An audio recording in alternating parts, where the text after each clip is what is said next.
জাহিদ হোসেন জয় আপনি লিখেছেন, আমি এসএসসি পরীক্ষা অংশ নিয়েছি, এক সাবজেক্টে ফেল এসেছে, আমার জন্য দোয়া করবেন। ভাই জাহিদ, আপনি মনোবল হারাবেন না। এক সাবজেক্টে ফেল হয়েছে, সামনের বছর আবার পরীক্ষা দিবেন সেই সাবজেক্টের জন্য ইনশাআল্লাহ। আল্লাহ তালা আপনার জীবনকে সহজ করে দিন। দেখুন, আপনি আল্লাহকে সন্তুষ্ট করতে পারছেন কিনা, পাঁচ ওয়াক্ত নামাজ পড়তে পারছেন কিনা, ভালো মানুষ হতে পারছেন কিনা, মানুষ উপকার করতে পারছেন কিনা, এটা আপনার জীবনের সবচেয়ে বড় লক্ষ্যের বিষয়।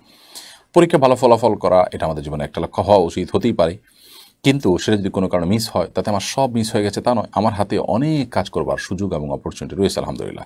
আমি পরীক্ষা দিয়ে ভালো ফলাফল করে আমি আমার ক্যারিয়ারকে বিল্ড আপ করবো, আমার ক্যারিয়ার এছাড়াও অনেক ভালোভাবে বিল্ড আপ হতে পারে। আমি আমার শ্রম সাধনা এগুলো অব্যাহত রাখবো এবং কোনোভাবে মন খারাপ করব না। আল্লাহর ফয়সালা আমি মেনে নিব। আমার পরীক্ষা ভালো হয়নি, এটাকে আমি সন্তুষ্টিতে মেনে নিলাম, সবর করলাম, করে আমার পড়াশোনা এবং কাজে আমি পরিপূর্ণ মনোযোগ দিতে পারলাম। এটা আরেকটা পরীক্ষা। সেই পরীক্ষায় পাশ করাটা, সফল হওয়াটা আমাদের জন্য আরও বেশি গুরুত্বপূর্ণ। শেখ রাফি, আপনি